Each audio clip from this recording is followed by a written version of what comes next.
Bom dia a todos, bom dia a todas, bom dia para você que está nos assistindo pela Pop TV em Sobradinho e Porto Alegre. Sejam todos muito bem-vindos e bem-vindas a mais um ICL Mercado Investimentos.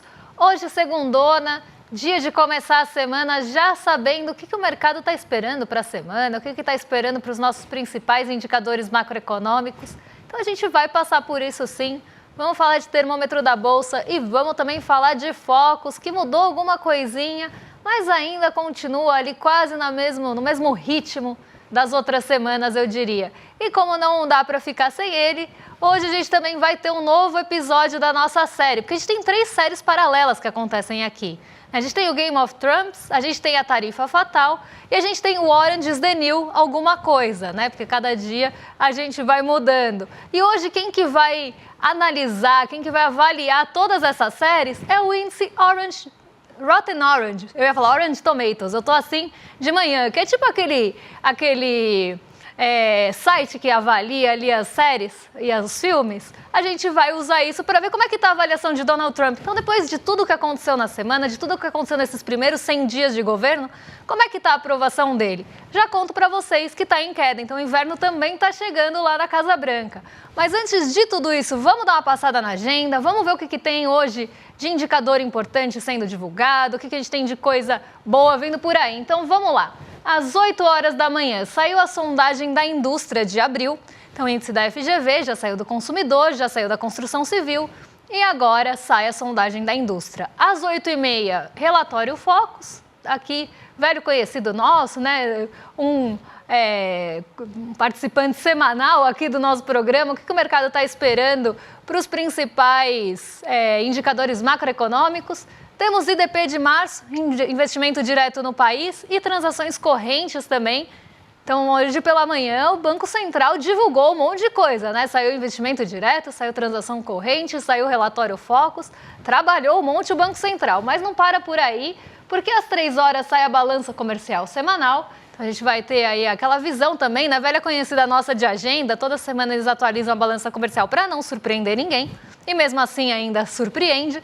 E a gente tem, depois do fechamento, a volta dos balanços corporativos. Então, quem divulga balanço hoje? A Gerdau, e tem mais algumas empresas aí divulgando o balanço depois do fechamento, tipo lá na França, que a gente tem Vivendi. Mas a gente tem também eleições gerais no Canadá acontecendo hoje ao longo do dia, reunião dos ministros das Relações Exteriores dos BRICS acontecendo também ao longo do dia e estoque da dívida pública federal de março, divulgação aqui do Tesouro, que também acontece ao longo do dia.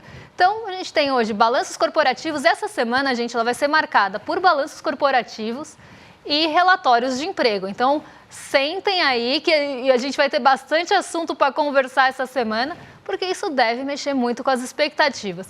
Falando em expectativas, eu vou mandar um oi lá para a nossa redação. Um bom dia para o Diego. Diego, como você tá? Eu tô um pouco chateada, não sei você.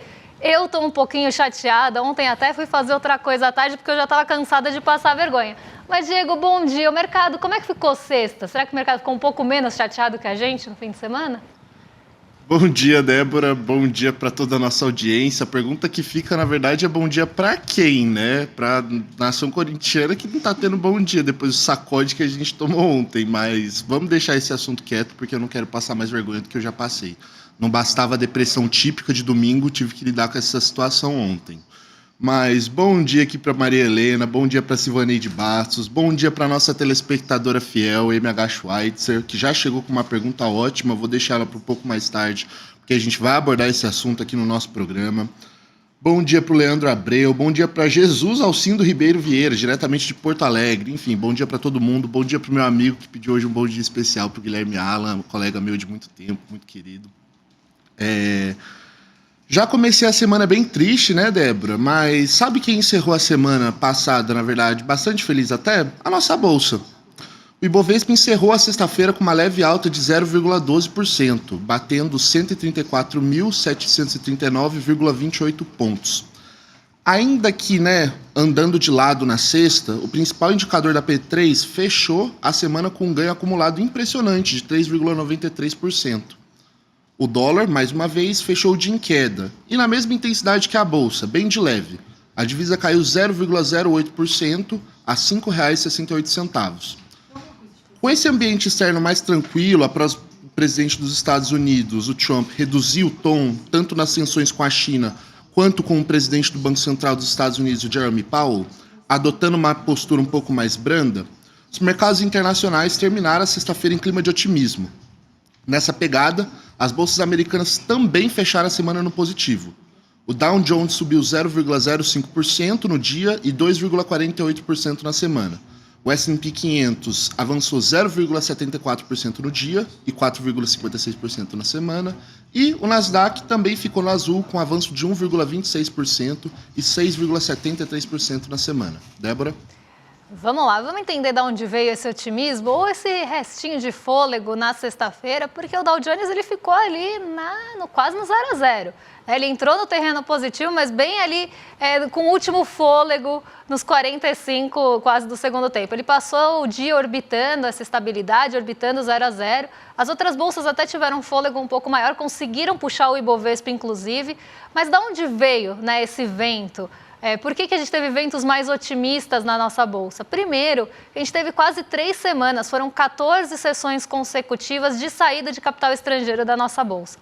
A nossa bolsa sofreu muito com a saída de recursos dos estrangeiros, porque diante de um cenário incerto, diante de um cenário imprevisível, o que vai acontecer? Os mercados emergentes eles vão sofrer com essa fuga de capitais. Então, vai sair mesmo o recurso especulativo daqui e vai buscar segurança em outros lugares, como, por exemplo, nas treasuries dos Estados Unidos, que são os títulos de dívida por lá, às vezes até no ouro, que é quase um último defensivo ali de carteira, por isso que ele subiu tanto nos últimos dias. Então, a gente viu esse movimento acontecer durante 14 dias, mais saindo dinheiro do que entrando.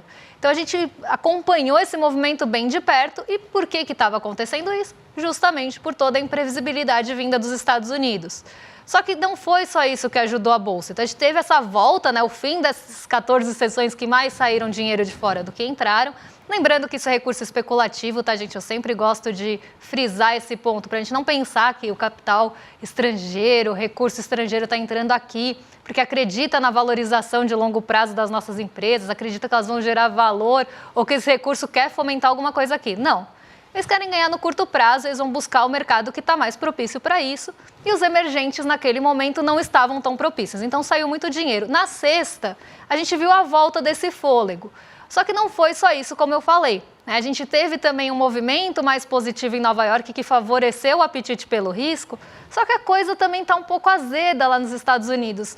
Porque apesar da gente ter tido uma sinalização de que Trump quer sentar ali com a China para conversar, que quer ter essa negociação, sexta a gente teve uma série de troca de farpas que eu vou contar daqui a pouquinho para vocês quando a gente for falar de tarifa fatal e de Donald Trump e de China lá no final do programa, porque esse é o nosso último assunto.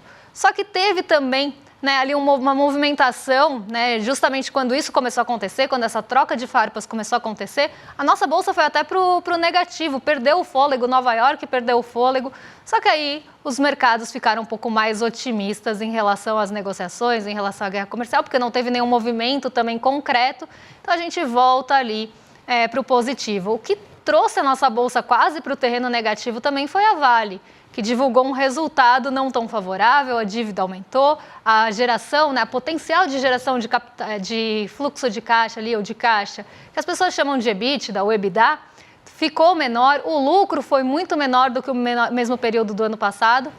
Isso deu uma jogada de água no chope do mercado, que começou a olhar para a Vale de uma forma que talvez ela não pague dividendos tão poupudos aí nos próximos trimestres. Então, ele trouxe esse sentimento aí bastante ruim em relação à Vale. A Vale é a ação de maior peso do nosso índice.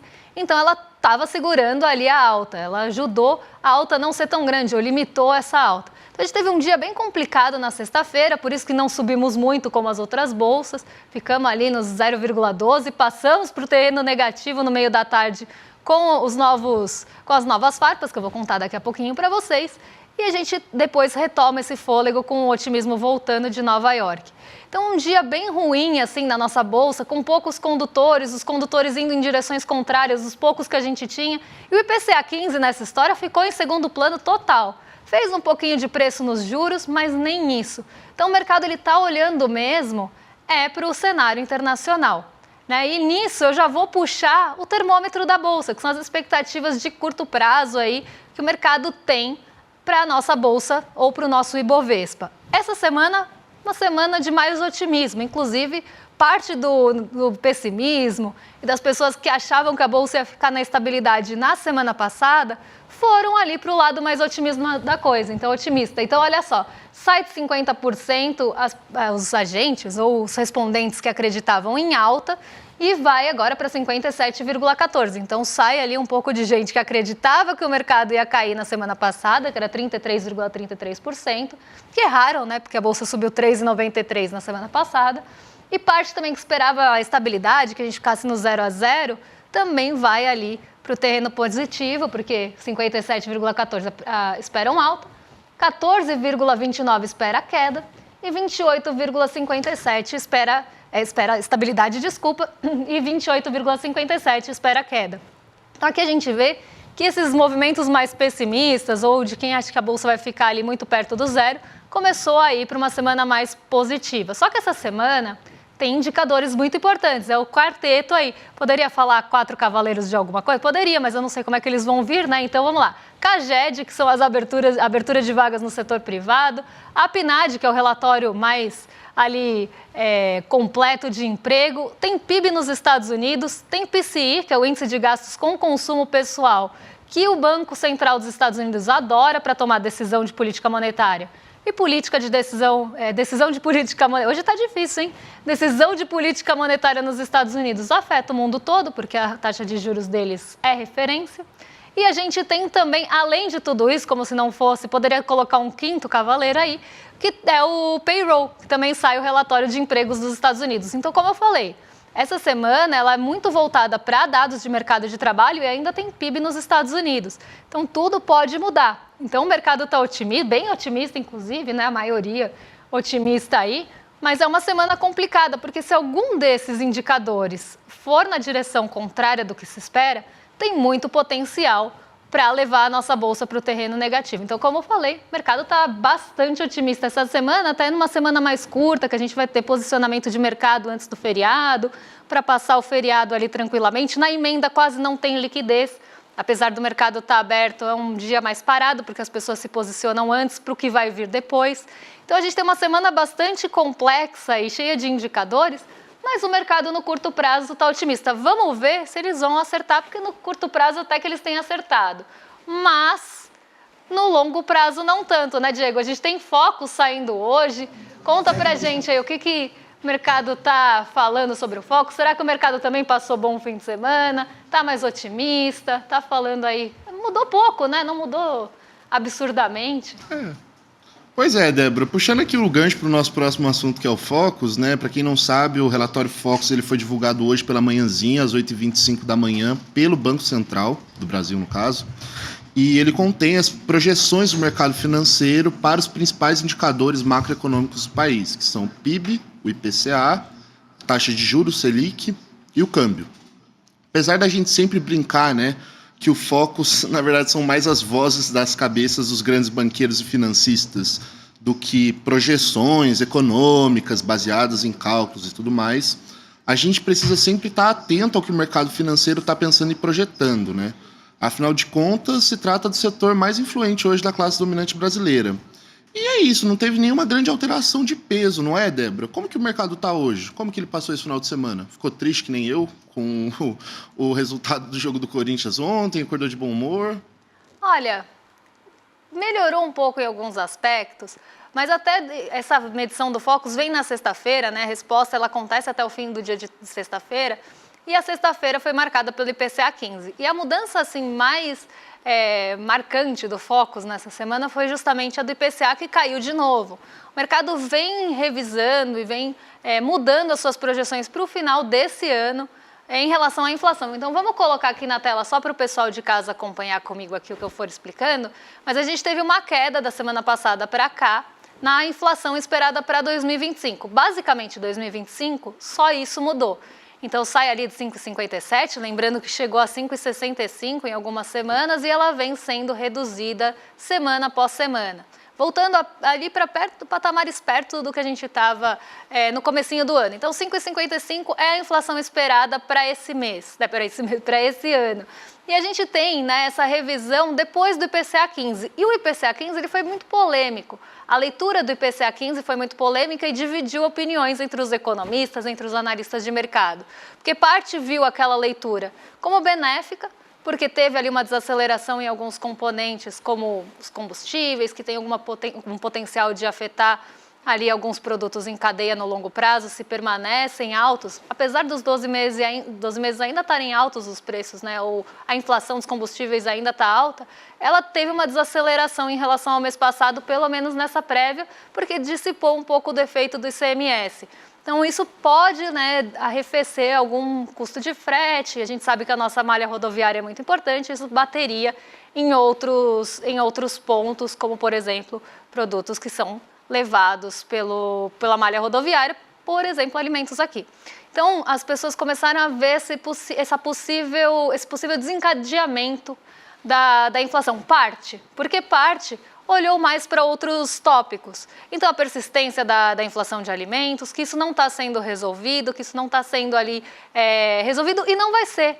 Não vai ser pela taxa Selic subindo que vai resolver a inflação de alimentos. Eu sempre falo isso aqui. Né, tem uma grande, inclusive o Galípolo estava falando agorinha, né, quando o programa estava começando aqui, eu abri uma notícia de uma fala do Galípolo num evento do Safra, né, do Banco Safra, aqui de mercado financeiro também, que ele fala que ele está triste, chateado, que as expectativas estão desancoradas ainda. Então, essa inflação mais alta projetada aí para 2025, que vocês estão vendo em 5,55, por mais que ela esteja perdendo fôlego, perdendo ritmo e caindo semana após semana, ela ainda está 1,05 acima da meta, do teto da meta, que seria 4,5. Então, o que o Galípolo está falando quando ele fala as expectativas estão desancoradas? Que por mais que se faça, né, por mais que você mova algumas peças, a expectativa da inflação ainda está acima da meta. Então, o mercado, aqui no papel de responder o relatório Focus, consumidores, enfim, num geral, estão achando que a inflação vai ficar acima do teto da meta. E aí eu até gostaria de fazer uma provocação, porque essa é uma discussão que existe no mundo todo. Diante de não só aqui no Brasil, tá? Até nos Estados Unidos isso é discutido. Né? Estados Unidos que se tem como essa referência, né, de até pensamentos mais neoliberais e tudo mais, lá já se discutiu também se a meta de inflação ela é real para os patamares e para o tipo de inflação que o mundo vem vivendo. Porque a nossa inflação ela é muito mais ali puxada por alimentos, por energia, né? Agora não tanto, mas muito mais com o protagonismo dos alimentos, mas a gente já teve protagonismo de energia. Isso são itens que não têm sensibilidade nenhuma a juros. Então, será que ficar fazendo essa política de alta de juros, ela é eficiente para corrigir essa alta de preços? Não é. Vai estrangular na média, mas vai continuar tendo essa alta de preços em alguns itens que não vão ter sensibilidade nenhuma a isso. E aí a outra discussão que se põe é, será que essa meta estabelecida é real com o tipo de inflação que o mundo vive hoje? Porque não é só o Brasil que vive inflação de alimentos. O mundo, num geral, vive inflação de alimentos. Então, será que é compatível? E essa perseguição dessa meta que pode ser irreal, não está levando também a essa desancoragem de expectativa, já que você mexe várias peças, como, por exemplo, uma Selic esperada em 15% no fim do ano, e mesmo assim você não consegue ancorar essas expectativas? Por que será que mesmo com a Selic subindo, a gente não tem o controle da inflação e a inflação continuou acelerando nos últimos 12 meses? Porque justamente o que está subindo dentro do grupo olhado para medir a inflação não tem sensibilidade nenhuma a isso. E com a taxa de juros mais alta, você vai estrangular uma parte, vai baixar na marra a inflação, só que os itens, como eu falei, vão continuar pressionando. Então, essa discussão, ela volta, né, hoje de manhã, e eu acho que é super pertinente aí com o que a gente está falando no Focus, mas a gente tem também o PIB ficando em 2%, então não teve movimentação dessa vez, o câmbio ficou em 5,90, a Selic continua em 15%, mesmo sabendo que isso não tem nenhum papel aí nessa queda de inflação, nesse controle de preços. O mercado continua acreditando que vai ter alta nas próximas reuniões do Copom.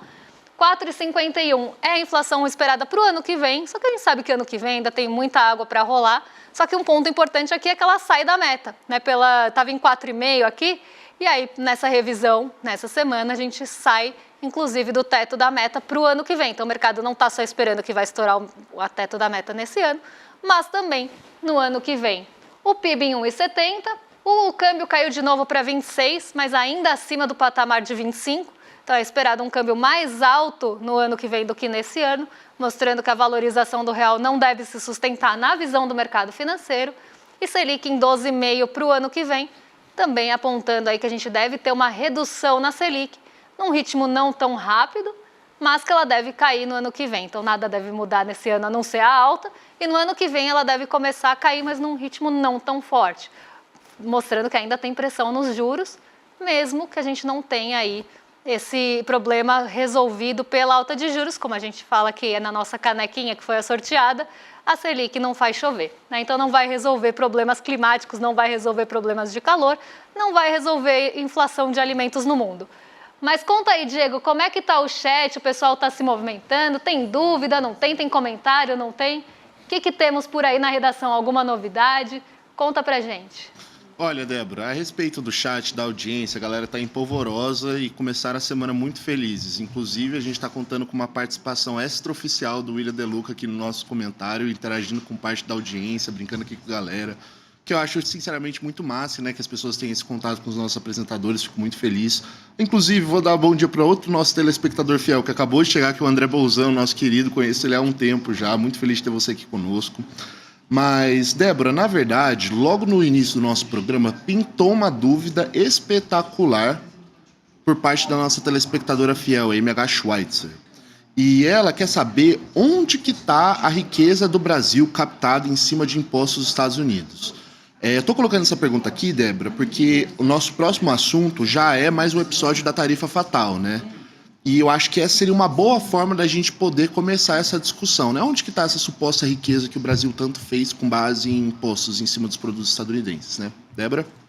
Ele tá, né, essa suposta riqueza tá só na realidade do Donald Trump, que eu contei na sexta-feira, que também é meio WandaVision, e também cria suas próprias realidades e acredita e faz aí todas as suas medidas, toma medidas com base nisso, né? Então, tá ali, tá na cabeça do Donald Trump, porque não existe isso. Nenhum país teve um super desenvolvimento, uma super criação de riqueza em cima de tarifas impostas aos Estados Unidos, né? Porque é isso, não é nem tarifas de uma forma geral, é aos Estados Unidos. Donald Trump sempre frisa isso, né? Frisa que os outros presidentes foram muito, eu até usar uma palavra não vou, mas que não foram duros ali em relação ao combate, né, a essa riqueza, a perda dessa riqueza dos Estados Unidos que estava indo para outros países, porque eles não tiveram ali um posicionamento duro o suficiente para colocar essas tarifas e acabar com essa riqueza que estava saindo, a perda de riqueza que estava saindo dos Estados Unidos, ou que também, né, os Estados Unidos não estavam conseguindo impor nada nesses mandatos anteriores, como se os Estados Unidos estivessem perdendo, né, algum espaço em relação à imposição de qualquer coisa. Né? Continua impondo e sempre impôs bastante coisa aí, mas na visão de Donald Trump, nos mandatos passados eles deixaram isso passar mesmo, né, fizeram ali vistas grossas e aí todos os países ganharam em cima dos Estados Unidos. Na cabeça dele, né, e no discurso dele mais que isso, é o que está acontecendo e por isso essas tarifas tão altas. Mas na sexta-feira, né, a gente tem um novo desdobramento aí, eu falei que eu ia contar para vocês, porque ao mesmo tempo, né, que a gente teve ali o Donald Trump falando que quer sentar negociar com a China e que isso trouxe um otimismo, em dado momento a China falou, mas a gente não combinou nada ali. Né? Tipo aquela coisa, combinou só de um lado, tá falando que a gente vai sentar para negociar, mas a gente não falou que vai sentar para negociar. Então, isso gerou um mal-estar, porque desdisse ali tudo que Donald Trump tinha falado nos dias anteriores de conversa com a China. E isso, claro, né, acabou trazendo não só um mal-estar ali em relação ao que estava sendo dito, mas trouxe muita dúvida também. Será que vai ter essa conversa mesmo? Aí Donald Trump aproveitou para atacar a China mais uma vez em relação à negociação, falou que vai deixar as tarifas mais altas sim, depois de ter falado que ia rever as tarifas. Então é uma guerra mesmo comercial e uma corda que não para de esticar e que vai gerando tensão.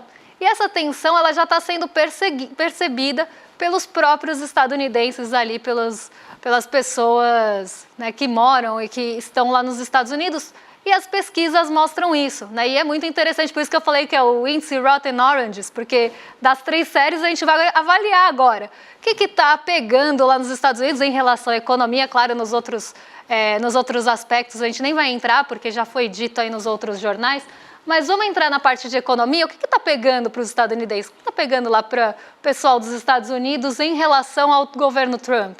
Muito aí mudanças na avaliação em relação às finanças pessoais, em relação à avaliação dos Estados Unidos e sua economia e preços, principalmente, coisa que já tinha aparecido em outra pesquisa que eu trouxe aqui para vocês. Então, avaliação nos primeiros 100 dias de governo Trump aí, avaliação da economia.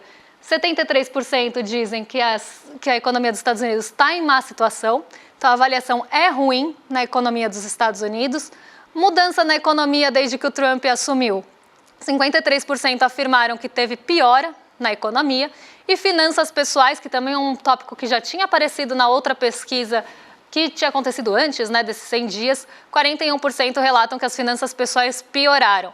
E não só isso, as projeções, as expectativas para as pessoas no futuro, e por isso aquelas expectativas de inflação de 1 e 5 anos, que acaba conversando também, sendo uma pesquisa ali de sentimento, mostra que as pessoas estão cautelosas e receosas com os preços. Elas acham que a inflação vai subir. Por quê? Por conta das tarifas, justamente. Então, você aumenta as tarifas, você começa a aumentar os preços em cadeia, uma coisa vai, né, empilhando na outra ali, e você vai ter, no final, um aumento de preços para quem? Para o consumidor. E o consumidor não é bobo, ele sabe que isso acontece, né? Então, vamos passar aí, porque tem mais uma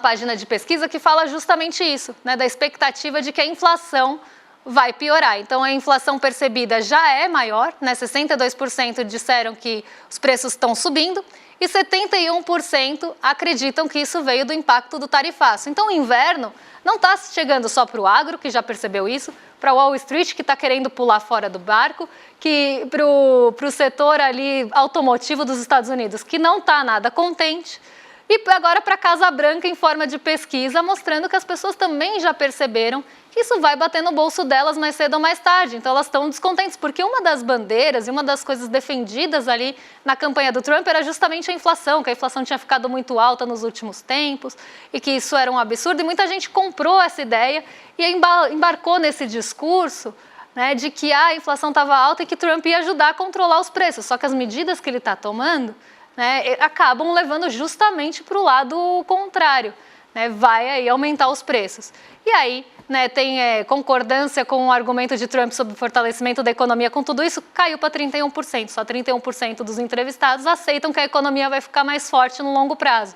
Então as pessoas estão desacreditando, né? Não só o mercado está desacreditando, porque diz, depois fala que não falou, depois mudou de ideia, e aí trocou de roupa e tudo mudou. O agro, que já está percebendo impactos tanto na exportação quanto na importação de insumos, o setor automotivo, que está ali, né, brigando para ver se consegue tirar alguma parte dessas tarifas, porque isso vai prejudicar o próprio setor automotivo com as peças que vêm de fora, e também aí agora os consumidores estadunidenses, no geral, estão vendo isso. Então, inverno está chegando na Casa Branca e isso deve ter mais episódios. Então, o índice Rotten Oranges não está nada bom para Donald Trump. Mas vamos falar agora de jornalismo sério, vamos falar de jornalismo sem patrocínio, vamos falar da gente aqui, né, do Apoie o ICL, fortaleça aí o jornalismo de qualidade, um jornalismo que não tem, né, nenhuma logo na sua manchete, né, que não tem nenhuma preocupação em agradar nenhum patrocinador, porque nosso compromisso é mesmo com vocês. Então, fortaleça aqui nosso jornalismo. E se você participar dessa onda aqui com a gente, você ainda leva uma série de brindes. Ó, tô até com eles aqui para mostrar para vocês, porque tem um imã do Ainda Estou Aqui, temos A Vida Presta e Muito, esses são todos imãzinhos de geladeira, e o Ditadura Nunca Mais. Todos esses brindes aí que vêm junto com um bônus, né? Mega pacote de presentes exclusivos, tá aí na tela, porque ainda tem A Serviço da Repressão, né, o Grupo Folha, as violações de direitos na ditadura, e A Última Chance, denúncia da PGR e o futuro da democracia. Então aqui uma série de bônus para vocês que apoiarem, né, o nosso jornalismo independente, que depende mesmo de vocês, né? A gente tem aí, o compromisso é com o espectador e não com nenhum patrocinador. Então já entra aí no ICL Mercado, icln1.com.br, não, né, gente? Porque aí a gente não consegue, ou será que é só esse mesmo?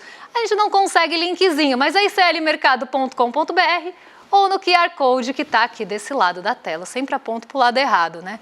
Então vamos lá, QR Code ou ICL Mercado, nem nada de nenhum. ICL Mercado para dar uma fortalecida na gente aqui também. Vamos lá que agora tem o quê? Rolê ICL na sequência, na esteira aí do nosso programa.